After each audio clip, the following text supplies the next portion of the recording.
Arizona is known for its citrus, its oranges, lemons, and lime trees. Well, today we're going to put it all together for a sweet treat. Suzanne Clark is here from livingacreativelife.net, and she's going to show us how to do it. I just love this dessert. It's so easy to make, and it is. It's so refreshing, and everybody loves a good lemon bar. But these are with a twist. Yes, they are, because we used 3 different kinds of citrus to really bring out all that, those nice, sweet tart flavors.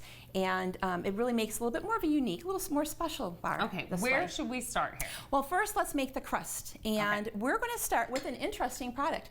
This is a brand new product by Challenge Butter, and it's lactose-free butter.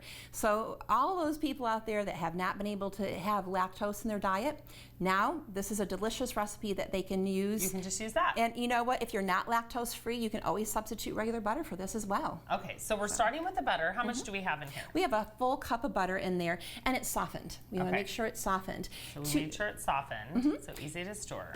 And then to that, we're going to add 2 cups of flour, and that's just regular all-purpose flour. Okay, so we're going to put that in there.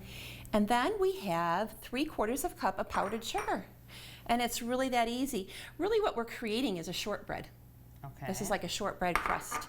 And you kind of like stir it in, and then we're going to use our mixer to go ahead and make it a nice crust. That was really a good time-saving shortcut to use that mixer. And we're using the mixer, like you said, it's going to make it quick.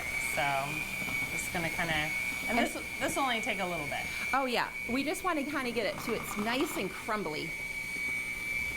So and we're almost there, yeah. No, not quite yet. We're just trying to get all that butter in there, and the flour and the sugar incorporated, and that's probably about good there.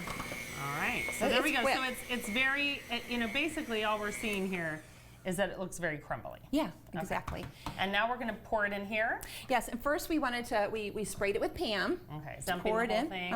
And then we're just going to take our fingers, and really that's the only way, I hate to tell you, you have to use your hands, and we're just going to pat all this down, okay? And then once you get it all patted down, we're going to put it into a 350-degree oven. And guess what we have?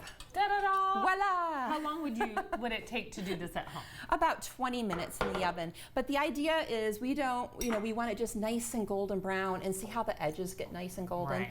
And you have to do that, otherwise you'll have a really soggy crust. Okay, so there you go. So that's done. So now it's time for the filling, Yum. Okay?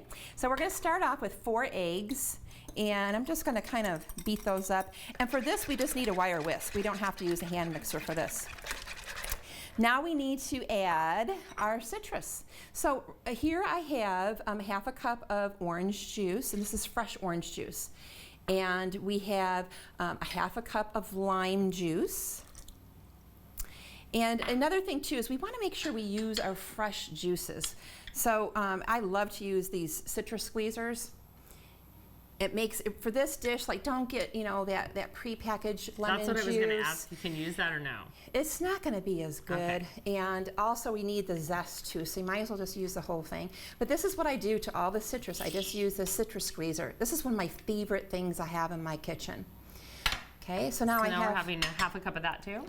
Okay. So we have 1/2 cup of lime, lemon, and orange juice, and now we need to add the zest. And you've already done it here. Yes, and the important thing when we're zesting is, I like to use a regular zester. Some people use a microplane, but what I like to do is, just get one of these, because it gets like little chunkier pieces. Okay. And I think for this particular dish, it's so much more flavor. The flavor is really in the zest. Of a whole lemon?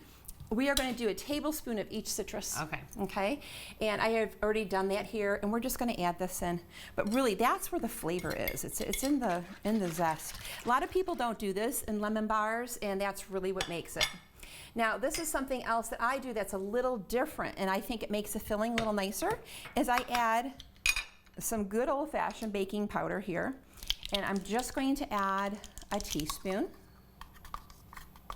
Just going to add right that in. Okay. And then, you want to go ahead and stir that a little bit. About 1/4 teaspoon of salt, and that's just going to, you're not going to taste the salt. It's just going to bring out the flavors and help activate that baking powder.